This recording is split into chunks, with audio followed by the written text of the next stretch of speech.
So true story. Back in January of 2012, me and a bunch of my friends we went to the movies. We had two options. We had Man on a Ledge and The Gray. A bunch of my friends wanted to see Man on the Ledge, but I said, no, let's go check out this Liam Neeson Wolf movie. One ended up being my favorite movie of all time. The other one currently has a 31% on Rotten Tomatoes.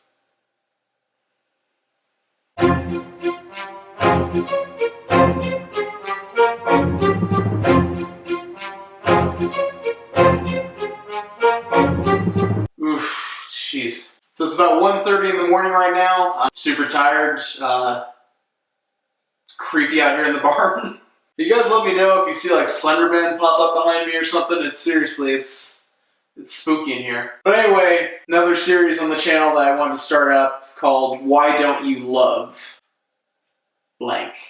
I don't know how you do titles like that. It's Why Don't You Love and then insert movie title here. Basically, the whole series is just me talking about movies that I feel are either underappreciated or get really unnecessary hate. So what better way to kick off this series than to talk about my favorite movie of all time, The Gray. The Gray is one of those movies that really was just painfully advertised wrong. Like Edge of Tomorrow or Drive or movies like that where the studio really wanted to pitch it as one type of movie that it just really wasn't. And as a result, people couldn't appreciate what it was. What The Gray was a dark, dramatic, kinda artsy movie that may have actually been one of the best films of 2012. I'm dead serious. It stars Liam Neeson, Frank Grillo before he was Frank Grillo, like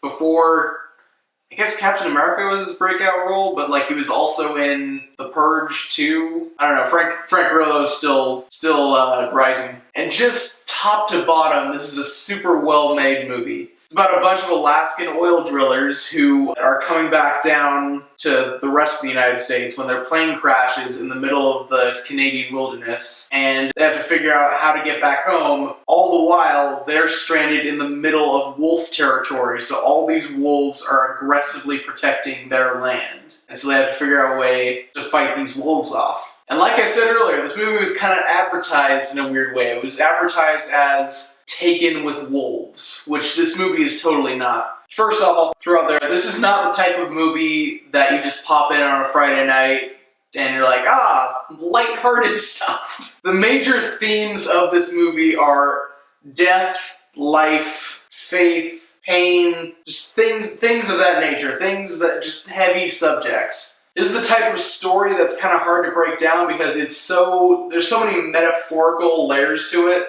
There really is a lot of symbolism, a lot more than I can cover in kind of this short little overview of it. I'd love to do a full breakdown of The Gray and go through all the themes and stuff like that later, but for right now I just want to give you a general overview of why The Gray is awesome. First off, I love the character interactions. We got Liam Neeson starring as Otway. We don't really get a lot of first names in this movie. And Otway is just really this damaged character.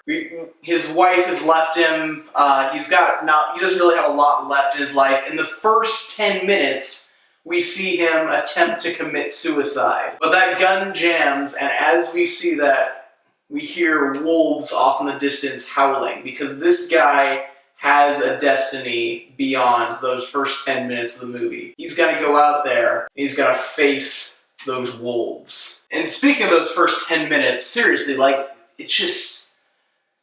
there's just so much emotion in this movie, just packed into just various points throughout the film. And that's heavily due to the sound mixing, the ambient sound that you get in the background. Like, this sounds really stupid, but in that opening scene, like when I hear that radiator go on, there's something about the pacing in the scene where I feel like I'm there in Alaska. And you combine that with the awesome score that's in this movie, and just, it sucks you in, man. It's one of those movies that really gets you into it within the first couple minutes. So Otway's character really doesn't have a high view of these guys he's working with. He calls them men unfit for mankind. And that's going to be tested a little bit as he goes along throughout the film and kind of sees the inherent value of these people, that they're families, they're all this cool stuff. And the plane crash scene in this movie is just flat out the coolest plane crash scene in the history of cinema. I'm not going to show it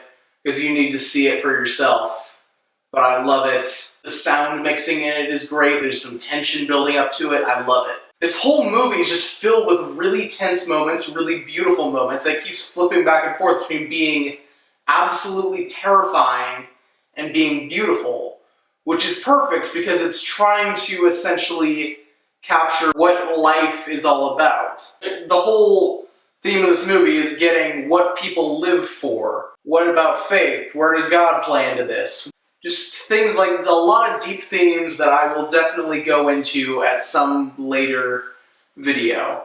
Let me get something very clear. This is a very rated R movie. Like, there's blood all over the place, it's a lot of locker room talk, a lot of... But I'm completely fine with that because that's how they would talk. It's not in-your-face rated R, it's an honest rated R, and really, that's what I love so much about this movie, is that it feels honest. And yeah, I know, aside from the people who were going into this movie expecting this to be taken with wolves, and aside from the people who are going to be kind of turned off because, yeah, these guys are dropping F-bombs all over the place, you have some people who are kind of upset over the way that wolves are portrayed in this movie. Wolves aren't that aggressive. I see people with pet wolves and I kind of see where you're coming from, but, I mean, shut up. They explain in the movie that this is a territory issue, and I'm sorry, that's enough for me. I'm sure there's some wolf experts that are like, their territories aren't that big, but for the movie purposes, I'm fine with it.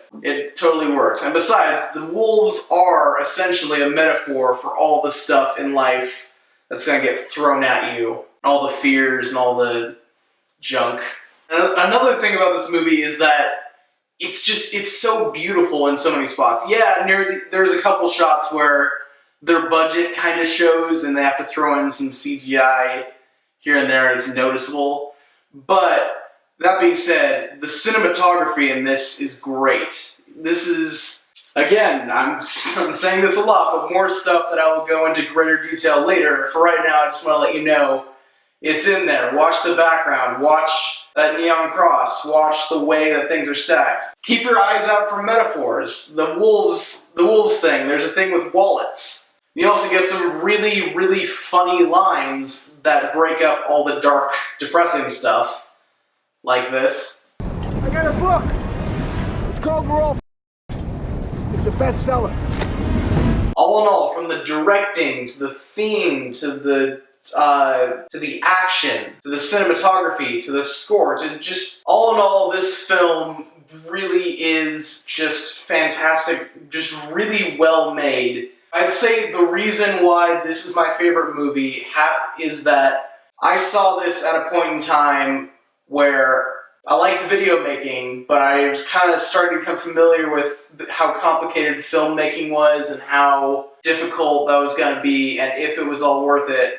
I saw this film and I'm like, that is what I want to make. I want to make something that feels authentic, feels genuine in its message, in the way that it's made, and it's not trying to push one message on you, it leaves it open for interpretation, but also it has some fun character moments where if you just want to watch this film casually and not dive into all the stuff in the background, you can still have a really fun time with this movie. Really, my only complaints about this movie is that it's kind of a downer, so I can't watch it all the time. I mean, I absolutely love it. It's just that for all the death and all the decay in it, you know, you just kind of want to, like, I don't know, pop in the other guys. Speaking of which, I'm definitely doing a Why Don't You Love episode on that. Super underrated comedy. And there is also the fact that even though I absolutely love the ending, which I will talk about in a future episode, it really does kind of affect the way you look at the entire movie because it becomes less of a narrative and more of like a song. Especially with that poem in the middle. But how have I not talked about the poem yet?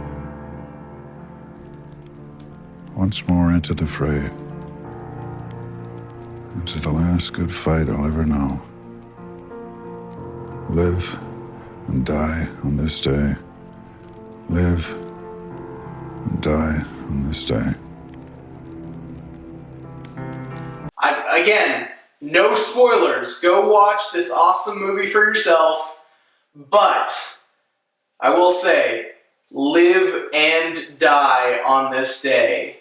It's one of those seemingly contradictory statements that really sheds a lot of light on that ending and really kind of shapes how you look at stuff. All in all, I can't recommend this movie enough if you are someone who enjoys thought-provoking movies, or loves the craft of filmmaking, or loves just kind of seeing people just run and gun it out in the wilderness and have an adventure with their filming. These guys are on location. I think in the commentary, Joe Carnahan, the director, talked about how his experience just throwing snow in Liam Neeson's face before the scene starts. And I'm super bummed that this wasn't the launching pad for Joe Carnahan's career.